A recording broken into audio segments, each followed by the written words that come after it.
तो कैसे सब लोग, तो जैसे हमने देखा था कि ओसीएम में हमने देखा था ऑर्गेनाइजिंग चैप्टर, कितना हमने डे खींच के उसको अच्छे से पढ़ा, वैसे आगे स्टाफिंग पढ़ते हम सब सब्जेक्ट को, मतलब सब ओसीएम के चैप्टर्स को अच्छे से पढ़ रहे, इकोनॉमिक्स हम पढ़ रहे थे इन दिनों में। तो जैसे स्टाफिंग चैप्टर का मैं इंट्रो दूँ कि हम इन दिनों में हर एक चैप्टर में क्या देख रहे हैं, मैनेजमेंट के फंक्शन। जैसे चैप्टर 3 में देखा हमने प्लानिंग देखा, प्लानिंग करते प्रेजेंट के लिए बट फ्यूचर के लिए करते, फ्यूचर के लिए जो हमने गोल प्रीडिटरमाइन गोल सेट किए उसको अचीव करने के लिए प्लानिंग करते, प्लानिंग में हम लीगल पॉलिसीज डिसाइड कर देते, और प्लानिंग हमारी क्या हो, प्लानिंग सक्सेसफुल जाए तो उसके लिए हम ऑर्गेनाइजिंग स्ट्रक्चर बनाते। ये सब तो हो जाता है बट ऑर्गेनाइज स्ट्रक्चर भी अच्छा बन जाए, प्लानिंग भी कितनी अच्छी बन जाए, हम ऑर्गेनाइज स्ट्रक्चर में क्या अलग अलग डिपार्टमेंट तो हम डिवाइड कर दे, बट उसके अंदर स्टाफ ही हम डालेंगे, काम तो ह्यूमन ही करेगा। काम कौन करेगा, ह्यूमन ही काम करता है, तो इसलिए उसको ही बोलते हैं। जो अब जैसे ये परचेज डिपार्टमेंट है उसके अंदर हमें स्टाफ रखना है, तो हमें स्टाफ को रिक्रूट करना पड़ेगा, recruitment of staff in purchase department, तो वही प्रोसेस को हम स्टाफिंग बोलते हैं। स्टाफिंग मतलब ह्यूमन को लाना as a employ in business company में, उसको स्टाफिंग बोलते हैं। अगर स्टाफिंग ना हो तो कोई फंक्शन बिजनेस का ना चले, और बिजनेस जब तक है तब तक स्टाफिंग का जो है प्रोसेस चलता रहेगा। आप बोलोगे क्यों चलता रहेगा, एक बार हम स्टाफ थोड़ी लाते हैं, वो कोई कारण से निकले तो हमें दूसरे स्टाफ लाने पड़ेगा, तो ये प्रोसेस चलता रहेगा। इसको समझते हम अच्छी तरह से। After industrial revolution, industry started production on a large scale, initially there was no proper system for production. जब इंडस्ट्रियल रिवॉल्यूशन हुआ उससे पहले कोई अच्छा हमारे पास प्रॉपर सिस्टम नहीं था, बस जब इंडस्ट्रियल रिवॉल्यूशन हुआ, मॉडर्न मशीनरी आई, मॉडर्न टेक्नोलॉजी आई, उसकी वजह से सब लोग मशीन्स पे डिपेंड। दैट मशीन नहीं, मशीन वो नहीं है जो हम ह्यूमन कर सकते हैं, हम सब समझ के करते हैं, मशीन वैसी नहीं है। मशीन हमारी जो ऑर्डर्स है उसको फॉलो करके नहीं काम कर सकती, इसलिए ह्यूमन की बहुत रिक्वायरमेंट आई बिजनेस में। As a they realise the need for a scientific system for employees recruitment. हमें नीड है, क्या नीड है, एम्प्लॉयज़ की रिक्रूटमेंट के लिए। हमें ऐसे एम्प्लॉयज़ चाहिए जिसको हम रिक्रूटमेंट करें हमारे बिजनेस के लिए, हमारे कंपनी के लिए, फिर उसको सिलेक्ट करें, सिलेक्ट करके अपॉइंटमेंट करें, उनसे उनका इंटरव्यू ले, प्रमोशन ट्रांसफ़र ट्रेनिंग, ये सब फंक्शन आता है स्टाफिंग के अंदर। अब इसको अच्छे से पढ़ें। स्टाफिंग सिंपली तौर पे वही है, the function of staffing is also important as other function of management. जैसे अदर फंक्शन ऑफ मैनेजमेंट जो हमें इंपॉर्टेंट है, planning, organising, directing, control, coordination, वैसे स्टाफिंग बहुत इंपॉर्टेंट है, इनसे भी इंपॉर्टेंट हम बोल सकते हो। It is a process of development of individual. ये एक प्रोसेस है इंडिविजुअल को डेवलपमेंट। इंडिविजुअल कैसा, एक एक एम्प्लॉयज़ लाएंगे, वहाँ से एक एम्प्लॉय लाएंगे, उनके डेवलपमेंट के लिए भी, बिजनेस का डेवलपमेंट होगा, उनका भी डेवलपमेंट होगा, ये वो प्रोसेस है। ह्यूमन एलिमेंट इसमें बहुत इंपॉर्टेंस है, क्योंकि एम्प्लॉयज़ ह्यूमंस होते हैं, मशीन से ज़्यादा एम्प्लॉयज़ को बिजनेस की ज़रूरत पड़ती है, मतलब इंसान की ही बिजनेस की ज़रूरत पड़ती है। बिजनेस टॉप लेवल से बॉटम लेवल तक ह्यूमन ही चलाता है। तो इधर ही क्या, प्लानिंग करो, ऑर्गेनाइजिंग करो, स्टाफिंग करो, सबसे ज़्यादा ह्यूमन की ज़रूरत पड़ती है, ह्यूमन सेंटर है स्टाफिंग में का। तो यही है, staffing is an activity of maintaining relation with the employees of this organise. ये ऐसी एक्टिविटी जिसमें रिलेशन बनता है एम्प्लॉयज़ का, एम्प्लॉयज़ तो उसका जो बॉस होता है उसका रिलेशन बनता है। रिलेशन बनाना भी अच्छा ही है, तभी एम्प्लॉयज़ को मजा आएगी इधर काम करने में। अगर उसका जो हेड है उसके साथ ही उसका रिलेशन अच्छा नहीं होगा, अगर वो हेड नहीं उसके साथ अच्छा रिलेशन नहीं रखा, तो एम्प्लॉयज़ को भी, जो स्टाफ है उसको भी मज़ा नहीं आएगा काम करने में, उसको भी ऐसा लगेगा कब मैं जल्दी छोड़ूँ। इसको हम अच्छे से, इसका कॉन्सेप्ट दो तरीके से पढ़ता है, ऑर्डिनरी सेंस में और वाइडर सेंस में। ऑर्डिनरी सेंस में हमें इसमें क्या क्या इंक्लूड्स है, हमें तो एम्प्लॉयज़ को क्या लेना है, एक्वायर करना है, एम्प्लॉयज़ को या लेना है, ऐसी कोई एम्प्लॉयज़ नहीं, उनका क्या है, हम देखें स्पेशलाइज्ड नॉलेज देखेंगे, स्किल देखेंगे, डिग्री देखेंगे, फिर हम उसको एक्वायर करेंगे। अब हम जब उनको लेंगे तो हम उनको क्या करेंगे, ट्रेनिंग देंगे, ट्रेनिंग देनी पड़ेगी ना। वो तो क्या थियरी नॉलेज लेके आए, वो तो पढ़ के थियरी नॉलेज लेना है, फिर भी हमको सिखाना है कि हमें या क्या काम करना है, तुम्हें या क्या काम करना है। तुम्हें चलो अकाउंट डिपार्टमेंट में तुम्हें रखना है तो उसकी ट्रेनिंग देगी कि अकाउंट कैसे लिखना है, वो देंगे ट्रेनिंग। को एक आम आदमी नहीं देते, एक्सपर्ट ट्रेनिंग देते, इंटरव्यू भी कौन लेते, एक्सपर्ट लेते, फिर मेंटरिंग देम द ऑर्गेनाइजेशन। फिर ये दो तो करना ही है, एम्प्लॉयज़ को एक्योर करना है, उनको ट्रेनिंग देना है, फिर उनको क्या करना है, रिक्रूट करना है। रिक्रूटमेंट मतलब उनको रखना भी है, पर वो भी देखना है कि वो बिजनेस में उनको मेंटेन करके भी रखना है। अगर आलतू फालतू करके बॉस उनके साथ अच्छे से बिहेवियर नहीं रखेगा, उनकी सैलरी नहीं बढ़ाएगा, उनकी इज्जत नहीं करेगा, तो वो अपने एम्प्लॉय को मेंटेन नहीं रख पाएगा। तो उनका मेंटेन भी ऑर्गेनाइजेशन में रखना है। अगर वो एम्प्लॉयज़ अच्छा काम कर रहा है मेहनत से काम कर रहा है, बिजनेस को आगे बढ़ाए, तो उसको मेंटेन करो, उसकी सैलरी बढ़ाओ, उसको मोटिवेट करो, उसको मेंटेन करना आना चाहिए, तो ये बिजनेस का जो हमारा स्टाफिंग प्रोसेस है वो अच्छा चलेगा, जिससे हमारे और फंक्शन स्मूथली चलेगा। वाइडर सेंस में ये बताया जाता है कि इंक्लूड्स रिक्वायरमेंट, हमें रिक्रूटमेंट चाहिए, रिक्रूटमेंट मतलब एम्प्लॉयज़ को लाना और बिजनेस में रखना। रिक्रूटमेंट क्या पे सिलेक्शन, ये हमने 5 सिलेक्ट किए, हमें 5 लोग की जरूरत थी एम्प्लॉयज़ की, बिजनेस में हमें 5 लोग की जरूरत थी, हमें 5 ही लेने, या 10 आ गए तो हम उसमें सिलेक्ट करेंगे, उनका मेरिट देखेंगे लाइन टू लाइन, जो ऊपर के 5 उनको हम सिलेक्ट करेंगे, ट्रेनिंग देंगे। अभी आए हैं तो थियरी नॉलेज लेके हमने देखा तो उनको ट्रेनिंग देना पड़ेगा। अब जब उनको हम रिक्रूट कर लिया, हमने उसको एज ए स्टाफ रख लिया है, तब हम जब वो अच्छा काम कर रहा है, उसको अभी एक्सपीरियंस हो गया, एक्सपीरियंस भी हो गया, उसके बाद एक्सपीरियंस से सब है, तो उसका हम प्रमोशन करेंगे। चलो पहले तो सुपरवाइजर था तो अब तो मैनेजर बनेगा, उसकी सैलरी बढ़ेगी, उसका ट्रांसफ़र करेंगे, एंड पोस्ट रिटायरमेंट भी करेंगे। जब उसका वो कौन सी पोस्ट में रिटायरमेंट होगा तो उसके बाद उसको अदर फैसिलिटीज़ देके, पेंशन हो गए, ये सब, तो ये सब वाइडर सेंस में आता है, मतलब नॉर्मल स्टाफ में ये सब इंक्लूड्स होता ही है। अब इसकी कैरेक्टरिस्टिक्स देखते हैं, कैरेक्टरिस्टिक्स में हम इसको अच्छे से समझें। इंपॉर्टेंट फंक्शन ऑफ मैनेजमेंट, जो स्टाफिंग की भी इंपॉर्टेंट फंक्शन ऑफ मैनेजमेंट है, इंपॉर्टेंट मैनेजमेंट का सबसे इंपॉर्टेंट फंक्शन है। लाइक अदर फंक्शन हम देखें तो planning, organising, directing, control, coordination, इसमें से ये इंपॉर्टेंट फंक्शन है, ये one of the most important function है, और ये one of the most chapter भी इंपॉर्टेंट है, मैं बताना भूल गया, ये मोस्ट इंपॉर्टेंट चैप्टर है जैसे प्लानिंग था। पेरिनियल प्रोसेस, पेरिनियल प्रोसेस क्या होता है, क्या वर्ड ओसीएम में ऐसा यूज़ किया है, कंटिन्यूस प्रोसेस का मतलब कंटिन्यूस प्रोसेस। ऑर्गेनाइजेशन मतलब आप बोल सकते staffing is a continuous process है, क्योंकि बिजनेस जब तक है, बिजनेस जब तक एग्जिट में है और जब तक बिजनेस खत्म नहीं होता, स्टाफिंग की रिक्वायरमेंट होगी। अगर चलो बिजनेस चल रहा है, हम स्टाफिंग प्रोसेस बंद कर देंगे तो स्टाफ कहाँ आएगा, स्टाफ नहीं आएगा तो वर्क कौन करेगा, वर्क नहीं करेगा तो बिजनेस का हम गोल कैसे अचीव करेंगे। तो जब तक बिजनेस चलेगा स्टाफिंग भी एग्जिट में रहेगा, जब बिजनेस खत्म तो स्टाफिंग खत्म, ऐसा समझो। कंसर्न विद ह्यूमन रिलेशन का कंसर्न, ये तो जरूर the main objective of staffing तो एक्वायर द राइट एम्प्लॉयज का मेन ऑफ स्टाफिंग का क्या मेन ऑब्जेक्टिव, वो एक्वायर करे एम्प्लॉयज। वो क्यों ले रहे हैं, स्टाफ कम है तो उनको एक्वायर कर रहे हैं एज ए एम्प्लॉय, उनको वर्क दे रहे हैं अलग अलग डिपार्टमेंट में, उसके हिसाब से जो पर्सन को जैसा आता है काम, उसके हिसाब जैसे उसको प्रोडक्शन डिपार्टमेंट का काम आता है तो उसको उधर रखेंगे, क्योंकि वहाँ ऐसे ही नहीं रखेंगे, उसका पिछला स्किल नॉलेज सब चेक करेंगे। ये सब तो काम उनको ज़रूरत ह्यूमन की है। तो यह एम्प्लॉयज़ क्या are only living factor of production, employees क्या है, लिविंग फैक्टर ऑफ प्रोडक्शन, तो उनके अंदर फीलिंग्स होती है, सेल्फ रिस्पेक्ट होती है, और यह ह्यूमन रिलेशन बनाना बहुत ज़रूरी है, तभी स्टाफिंग का जो प्रोसेस है वो अच्छा स्मूथली चलता है। आगे देखिए staffing is a dynamic process, dynamic process मतलब अच्छी खासी process, because of proper staffing और एक्टिविटी ऑर्गेनाइजेशन बिकम डायनेमिक। अगर स्टाफिंग प्रोसेस अच्छा चलेगा, हम एम्प्लॉयज़ को रिक्रूटमेंट कर रहे हैं, उनकी ट्रेनिंग लेके उनको अच्छे पोस्ट में रख रहे हैं, मतलब उनको अच्छे एम्प्लॉयज़ उनको अच्छे अलग अलग डिपार्टमेंट में काम दे दिया। अब जब काम दे दिया, वो काम अच्छे से कर रहे हैं, बिजनेस को प्रॉफिट पहुंचा रहे हैं, उनके वजह से बिजनेस में क्या हो रहा है, उनकी वजह से बिजनेस प्रॉफिट में जा रहा है, वो अच्छे से काम कर रहे हैं, उनका एक्सपीरियंस हो गया है, तो उनको वैसी फैसिलिटीज़ दो, उनकी सैलरी जो है उससे और बढ़ाओ, सैलरी बढ़ाओ, प्रमोशन दो।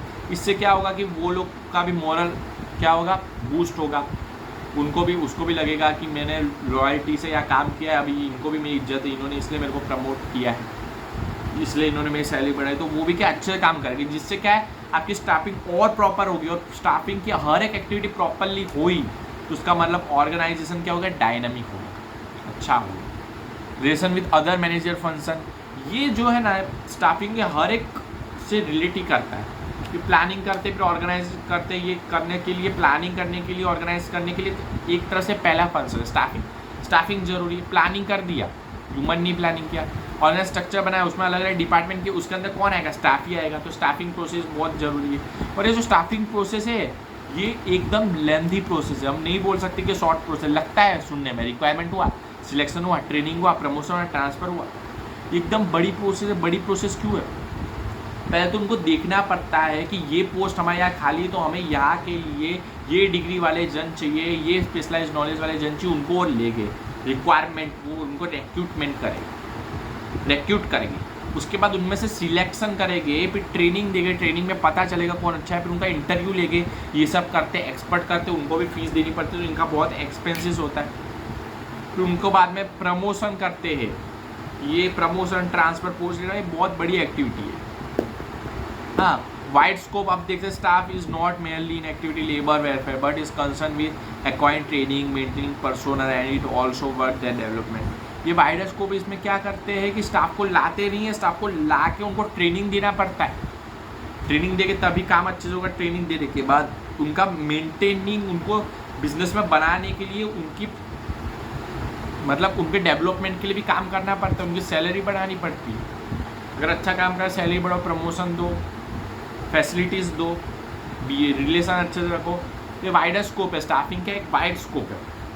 कैपिटल एक्सपेंडिचर इन्वेस्टमेंट, इनमें इनका एक्सपेंस, ये कैपिटल एक्सपेंडिचर कर वन टाइप ऑफ एक्सपेंस कर रहे हैं अपने अकाउंट में। द एक्सपेंडिचर इनकर फ्रॉम रिक्वायरमेंट, इनका एक्सपेंस क्या है, रिक्रूटमेंट, जब वो लाते हैं तो उनका सिलेक्शन करते हैं, उनके ट्रेनिंग करते हैं, इंटरव्यू करते हैं, उनका डेवलपमेंट कर, स्टाफ का डेवलपमेंट करते हैं, इनके पीछे उनका खर्चा ज़्यादा है। ट्रेनिंग कौन देते हैं, एक्सपर्ट देते हैं। इंटरव्यू कौन लेते हैं, एक्सपर्ट लेते हैं। तो उसके पीछे कि रिक्रूटमेंट करने में, एम्प्लॉयज़ को लाने में, उनको सिलेक्ट करने के, उनका ट्रेनिंग, उनको ट्रेनिंग देने में, उनका डेवलपमेंट करने में भी पैसा जाता है। मतलब वो बिजनेस कंपनी क्या करती है, एक्सपेंस करती है। बट वो ही स्टाफ को ट्रेनिंग दिया, सिलेक्शन किया, रिक्रूटमेंट किया, उनका इंटरव्यू लिया, वो अच्छे से वर्क कर रहे हैं एज ए एम्प्लॉय, वो अच्छे से अभी काम कर रहे हो, जिससे बिजनेस को फ़ायदा हो रहा है, बिजनेस प्रॉफिट में जा रहा है। तो ये उनका एक्सपेंस नहीं हुआ जो उन्होंने बिजनेस ने किया, ये उनका क्या हुआ, इन्वेस्टमेंट। उन्होंने इन्वेस्टमेंट किया, जिससे अभी बिजनेस क्या हो रहा है, प्रॉफिट में जा रहा है। ये था आपका कैरेक्टरिस्टिक्स। अब देखते हैं इंपॉर्टेंस। इंपॉर्टेंस में हमने पहले ही, हमें कुछ ज़्यादा नहीं देखना, हमें ये देखना है, an expert has rightly said, mind you man, mind you man, या मैन शब्द का यूज़ किया, मतलब मैन इंसान, मतलब ये इम्प्लॉयज़ ही हो, स्टाफ ही हो।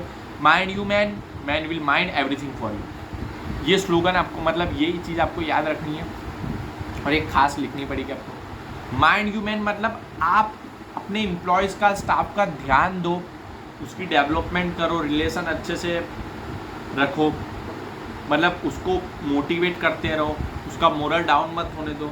अब उसका ध्यान रखोगे तो क्या होगा, man will mind everything for you, फिर वो आपके लिए सब करेगा, आपके बिजनेस के लिए सब करेगा।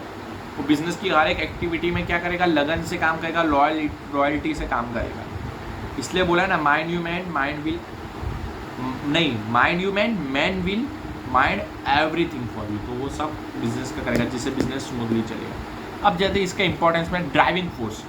ड्राइविंग फोर्स मतलब या contented employees and effective staff, दोनों contented staff and effective staff क्या करते हैं, आपके बिजनेस को रफ्तार से ले जाते हैं आगे, गाड़ी चला चला के आपको आगे ले जाते हैं। ड्राइविंग फोर्स एकदम 100 की स्पीड में वो आगे ले जाएंगे। ये दो एम्प्लॉयज़ आपका स्टाफ आपने अच्छा भरा ना, आपने रिक्रूटमेंट और आपने जो प्रोसेस है स्टाफिंग वो अच्छे से की, अच्छे स्टाफ आपने बिजनेस में भरे, तो आपकी ड्राइविंग फोर्स की, आपकी जो गाड़ी की स्पीड है और आपका बिजनेस है, ये ऐसे दो टाइप के स्टाफ आगे ले जाएगा।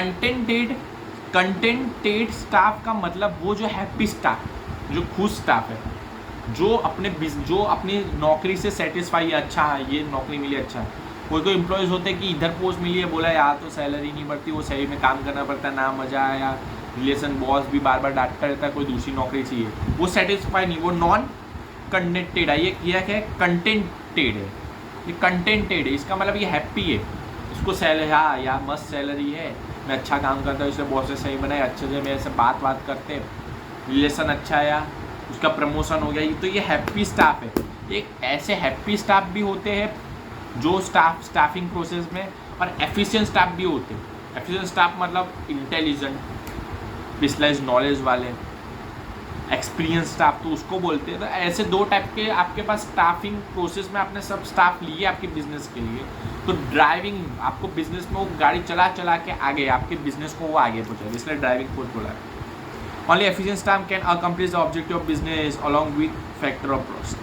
अब डायनेमिक एक्टिविटी हमने पहली बार किया, staffing infuses dynamic into business perform all activities of business. अगर आप अच्छा स्टाफ लोगे स्टाफिंग प्रोसेस में, तो आपका जो एक्टिविटी है बिजनेस की वो डायनेमिक हो जाएगी।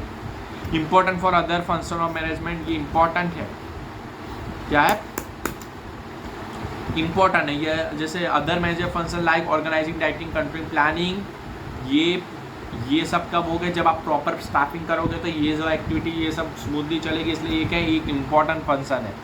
Limbs of the business enterprise, ये बिजनेस एंटरप्राइज का जो है ना, क्या बोलते हैं, स्टाफिंग जो बिजनेस एंटरप्राइज का वो हाथ और पाव है। याद रखना, planning occupies the place of the brain, planning को हम ब्रेन बोलते हैं, और ये ह्यूमन बॉडी का हमने एग्जांपल लिया, प्लानिंग को हम ब्रेन बोलते हैं बट या स्टाफिंग को हम लिम्स बोलते हैं। अब सोचो कि आपने प्लानिंग कर ली बट आप वो प्लानिंग कर रहे हो तो उस प्लानिंग तो हमने कर ली कि हम ऑर्गेनाइज स्ट्रक्चर बनाएंगे, हम ये गोल अचीव करने के लिए हम बिजनेस में अलग अलग डिपार्टमेंट रखेंगे, स्पेशलाइजेशन करेंगे, डिसेंट्रलाइजेशन ऑफ पावर होगी, हाँ, डिपार्टमेंट, प्रोडक्शन डिपार्टमेंट अलग, अकाउंट डिपार्टमेंट, अब उसके अंदर स्टाफ भरना है, वो ही नहीं किया तो कैसे होगा? वो तो कर लिया, फिर वो ही नहीं हो रहा तो कैसे होगा? तो दोनों चीज़ जरूरी है। जैसे हम एग्जाम्पल ले रहे हो ह्यूमन बॉडी का, कि हमने दिमाग में सोच लिया है कि कल 3 घंटे पढ़ना है, कि अब एक 3 घंटे पढ़ने के लिए आपको हाथ पाँव चलाना पड़ेगा, थोड़ी मेहनत करनी पड़ेगी, तभी आप 3 घंटे पढ़ोगे। चलो एक दूसरा एग्जाम्पल लेके देखते हैं कि हमने आज डिसाइड किया कि आज हम फुटबॉल में 10 गोल करेंगे, आप पाँव नहीं चलाओगे तो कैसे गोल करोगे? तो ये वैसा limbs of the business enterprise, staffing क्या है, लिम्स है, जॉब सेटिस्फेक्शन अमंग स्टाफ। यही है वो हमने जो बोला कि स्टाफ को जॉब सेटिस्फेक्शन होना चाहिए, वो उसको लगना चाहिए हाँ कि मैं अच्छी जगह आया हूँ, जहाँ मेरी इज्जत है, जहाँ मेरे को लोग पूछते हैं, जहाँ बॉस अच्छे से बात करते हैं, सैलरी मेरी आप बढ़ रही, या मेरा डेवलपमेंट असली में हो रहा है, क्योंकि स्टाफिंग का मतलब डेवलपमेंट ऑफ इंडिविजुअल्स। तो ये उसको भी, वो स्टाफ को भी लगना चाहिए कि वो स्टाफ भी सेटिस्फेक्शन होना चाहिए कि ये अच्छी जॉब ली, तो ये भी होना चाहिए। अगर ये नहीं होगा तो स्टाफिंग प्रोसेस अच्छा नहीं चलेगा। Harmony in relation, staffing created environment, ऐसे स्टाफिंग प्रोसेस से ऐसे स्टाफिंग है ना, और प्रोसेस कब अच्छा चलेगा? जब वहाँ का एनवायरनमेंट अच्छा होगा, हेल्दी एनवायरनमेंट होगा, और जब हेल्दी एनवायरनमेंट होगा और उसके ऊपर से क्या है, अब स्टाफ को क्या है, जॉब सेटिस्फेक्शन भी, अच्छी जॉब मिली, उसकी वजह से हेल्दी एनवायरनमेंट बनेगा, उसकी वजह से कोऑर्डिनेशन रिलेशन बनेगा एम्प्लॉयर एम्प्लॉय के बीच। पहले तो क्या है, स्टाफ को जॉब सेटिस्फेक्शन होना चाहिए, तो उससे क्या है, उसको जॉब सेटिस्फेक्शन, हाँ मेरी सैलरी बढ़ रही है या मेरी इज्जत है, अच्छा है, तो उसकी वजह से एनवायरनमेंट क्या है, एनवायरनमेंट फ्रेंडली होगा, एनवायरनमेंट हेल्दी होगा, मतलब एनवायरनमेंट भी अच्छा बनेगा, ना कोई झगड़ा, ना बॉस उसे डांटे, ना कोई ऐसा कोई झगड़े का, ना बदले भाव की भावना, अच्छा एनवायरनमेंट होगा जिससे एक अच्छा रिलेशनशिप बनेगा। एम्प्लॉयर और एम्प्लॉयज़, यार लोग कंफ्यूज होते हैं, एम्प्लॉयर मतलब हमारा हेड, मतलब वही जो बिजनेस का बॉस है, और एम्प्लॉयज़ मतलब जो वहाँ काम करते हैं, इनकेज द प्रेस्टीज ऑफ ऑर्गेनाइज। अब स्टाफिंग में अब स्टाफ सब मिलके अच्छे से बिजनेस में काम कर रहे हैं, स्टाफ सब मिलके अच्छे से काम करें, क्योंकि वो सेटिस्फाई है, अच्छी जॉब मिली है, अच्छा हार्मोनी क्रिएट हो गया, मतलब रिलेशन अच्छा क्रिएट हो गया, तो अच्छे से मिलके काम करें, जिससे ऑर्गेनाइज, जिससे बिजनेस प्रॉफिट में जाएगा, बिजनेस का धीरे धीरे नाम सब जगह फैलेगा, उसकी प्रेस्टीज इंक्रीज होगी। और एक कंटिन्यूस प्रोसेस, हमने बोला है जब तक बिजनेस खत्म नहीं होगा, ना तो स्टाफिंग खत्म होगा, ना तो और मैनेजमेंट के फंक्शन खत्म होंगे, क्योंकि ये मैनेजमेंट करना है बिजनेस में, तो ये सारे फंक्शन जरूरी है, जैसे स्टाफिंग जरूरी है। तो ये था आपका कैरेक्टरिस्टिक्स, हमने जैसे समझा, ये था आपका इम्पोर्टेंस, ये 2 चीज़ समझा अच्छे से। हमने क्या किया, ये 2 चीज़ को मैंने मस्त अच्छी तरह से पढ़ा। तो आज की वीडियो में इतना ही कि आज हमने इंपॉर्टेंस पढ़ा, कैरेक्टरिस्टिक्स पढ़ा। मिलते हैं दूसरी वीडियो में, बाय गाइस।